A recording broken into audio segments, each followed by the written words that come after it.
Leave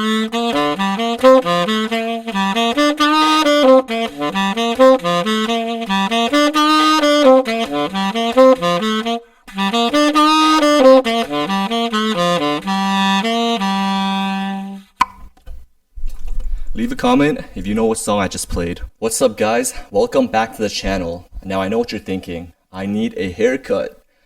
But there's actually two reasons why I can't do that right now. One is because I'm in quarantine and haircuts are considered non-essential.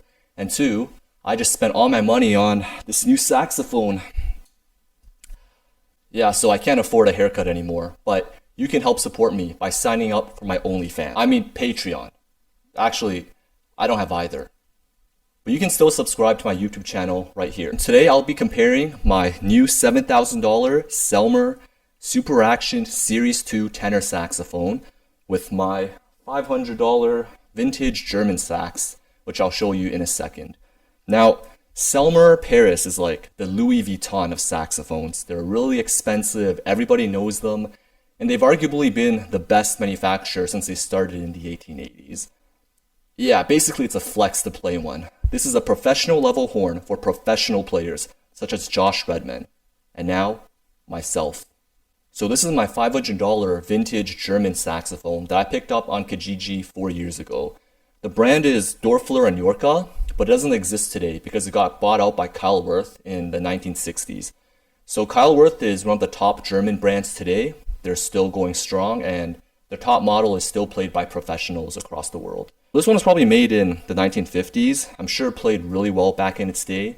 But let's see if it can hold a light against my $7,000 Selmer. I will now play both of them, and you can try to see if you can hear a difference.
In my opinion, to be honest, I don't think there was that much of a difference, especially listening off a recording.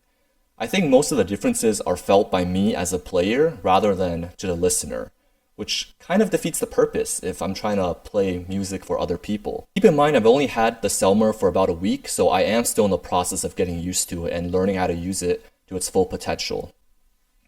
But some of the major differences for me when I play it is that, first of all, I feel like I have a lot more control on the Selmer. Now, I don't know how obvious it is from the recording, and my control in general isn't that great, but when I play this, I just feel like I have the potential to do all sorts of things that I can't do with my other horn. It's like having a new set of vocal cords that are really good, but I just don't know how to use it yet. So I'm sure that over time, my tone and control will get better on this. Next would be the tuning. I think a common misconception with wind instruments is that you just blow air into it and the right note will just come out. And it really doesn't work that way. Every slight movement in your lips, face, jaw, even stomach can alter the tone and the pitch of the note. Let me just demonstrate quickly of what I mean. So if I play it high D using this fingering, like listen to how much I can bend the note.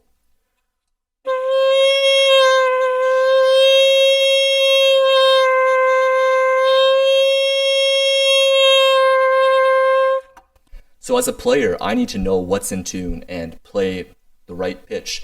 And a good saxophone, it should be easier to get that in tune without straining too hard on the facial muscles and embouchure. And on a poor saxophone, you might have to strain a little bit more. But no saxophone plays perfectly in tune, this included. But I think overall it is easier to play in tune on the Selmer. The last big difference I would say is the layout of the keys. Now on the Selmer, the keys are more kind of spread apart like this, versus on my old saxophone, they're in a straight line like this. And Selmer is known for having really good ergonomics, and they say that by having the keys spread out, it allows you to hit all the keys faster and go through faster passages. And in my opinion, it really comes down to what you're used to and what you're practicing with.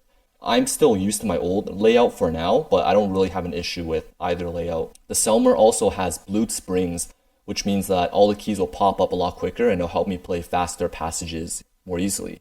Okay, so now the question is it worth $7,000? I think from a functional standpoint, there's no reason to spend that much money, especially at my level.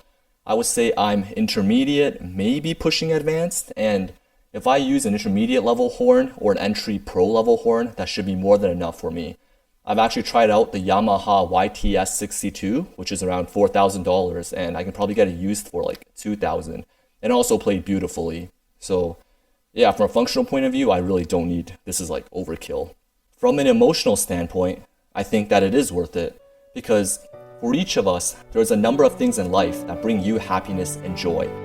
Things that you don't want to live without. Playing the saxophone is one of those things for me. And I know this because in the past 4 years, I've been playing and performing on my $500 horn despite being really busy in school. I didn't study anything that was music related, but I was always practicing in my spare time at the music building, taking rooms away from actual music students.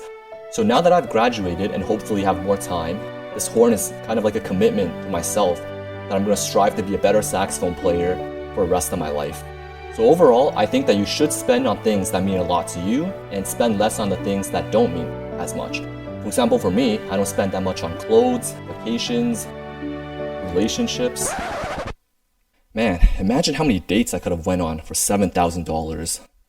Instead, I chose you. That's okay. I'm going to become so good at blowing you that eventually somebody will blow me. If you like this video, give it a thumbs up. Let me know in the comments what you want me to play. And hopefully, I'll see you around.